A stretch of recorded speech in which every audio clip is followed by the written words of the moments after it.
কবে তোমাকে ফাঁসির মঞ্চে দেখবো? তুমি বলেছিলে না আমার বিরুদ্ধে যদি এতটুকু অভিযোগ থাকে আমি ফাঁসির মঞ্চে দড়িতে ঝুলে যাব। আমি অভিষেক ব্যানার্জিকে বলতে চাই, নাট করো অভিষেকের বাচ্চা, যদি এক বাপের পয়দা হবে তাহলে তুমি আমার কথার উত্তর দেবে। দিল্লির পুলিশ মারেনি, দিল্লির পুলিশ লাঠি চালায়নি, এক সিটিতে তোমার এমএলএরা ফোন হারিয়ে ফেললো, এক সিটিতে তোমার এমএলএরা জুতো ছিঁড়ে বাঁচাও সাধু বাবা বলে ছুটে পালাতে পথ পেল না। সেখানে যখন দিল্লির পুলিশরা ঢুকলো মেয়েদের পাল্লুতে ঢুকে পড়লে। 17 বছরের বুড়ি যেমন মুখ্যমন্ত্রী, আর যেমন যেমন মুখ্যমন্ত্রী তেমন তার ভাইপো। শাসক দল এসআইআর এর বিরোধিতা করছে। ইতিমধ্যে পানিহাটিতে একজন মারা গিয়েছেন, বলা হচ্ছে এসআইআর এনআরসির জন্য মারা গিয়েছেন। অভিষেক বন্দ্যোপাধ্যায় গতকাল গিয়েছিলেন তার বাড়িতে এবং তিনি জাস্টিস ফর প্রদীপ কর যিনি মারা গেছেন তার নিয়ে স্লোগান তুলছেন। আজকে পানিহাটি, আগরপাড়া বিভিন্ন জায়গায় এর প্রতিবাদ করার ডাক দিয়েছেন। কি বলবেন? দেখুন, এই অভিষেক ব্যানার্জি আলালের ঘরের দুলাল, মমতা পিসির দৌলতে এখন সেকেন্ড ইন কমান্ড হয়েছে। কি বললো? মেম্বার অফ পার্লামেন্ট মমতা পিসি। আমি অভিষেক ব্যানার্জিকে বলতে চাই, নাট করো অভিষেকের বাচ্চা, যদি এক বাপের পয়দা হবে তাহলে তুমি আমার কথার উত্তর দেবে। আমি অ্যাডভোকেট আলী আব্দুল চাঁদ তোমাকে প্রশ্ন করছি, তুমি নির্বাচন কমিশনের কাছে এফিডেভিট দিয়ে কি বলেছো? তুমি ঘর ভাড়া দিয়ে খাও, তুমি ঘর ভাড়া দিয়ে খাও। তাহলে তুমি যদি ঘর ভাড়া দিয়ে খাও, তোমার যদি গাড়ি না থাকে, তোমার তাহলে ওই কালীঘাটে যে 5 তলা বিল্ডিংটা, যেটা লিফট চলে, যেটা ঝাড়বাতি জ্বলে, যেটাতে মোজাক করা পাথর, এ বাড়িটা কার? যদি তুমি বলেছিলে না আমার বিরুদ্ধে যদি এতটুকু অভিযোগ থাকে আমি ফাঁসির মঞ্চে দড়িতে ঝুলে যাব। ও অভিষেক বাবু, কবে তোমাকে ফাঁসির মঞ্চে দেখবো? কোথায় তোমার দড়ি তৈরি হচ্ছে? কোন রসিকলে দড়ি তৈরি হচ্ছে? আজকে তোমাদের ওই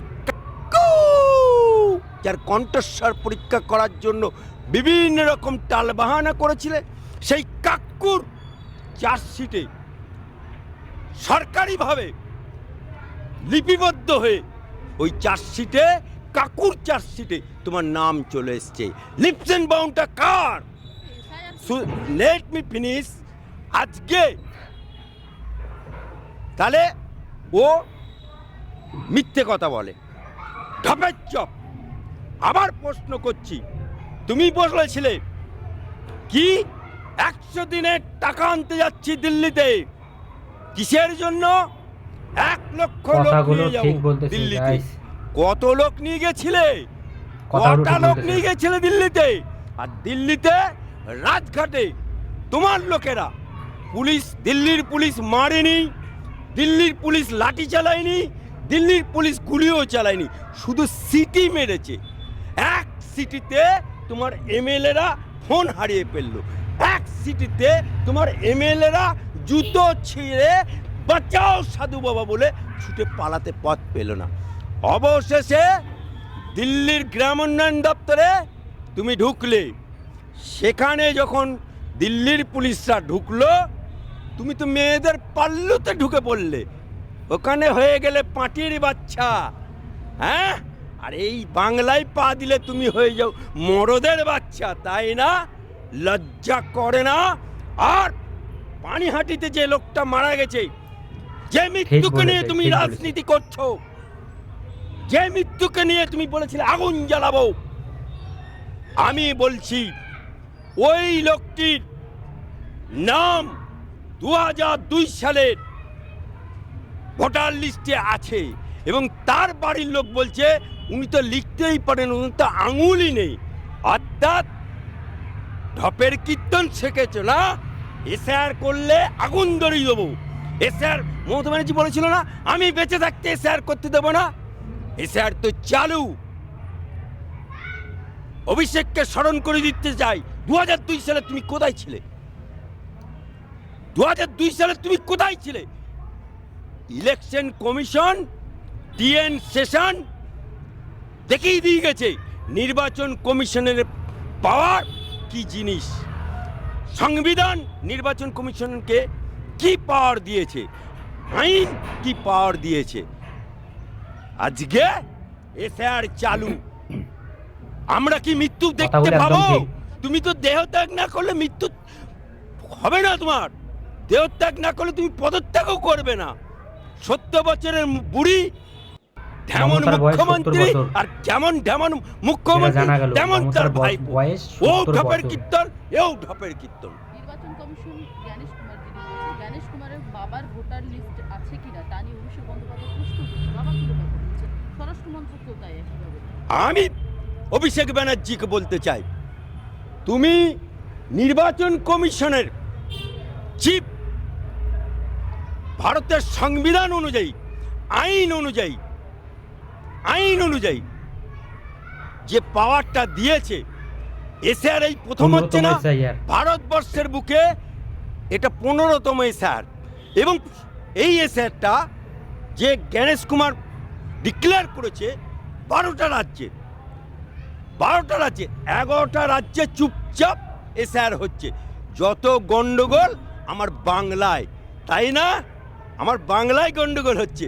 তুমি জ্ঞানেশ কুমারের বাপের খুঁজছো, তুমি স্বরাষ্ট্রমন্ত্রীর বাপের নাম খুঁজছো।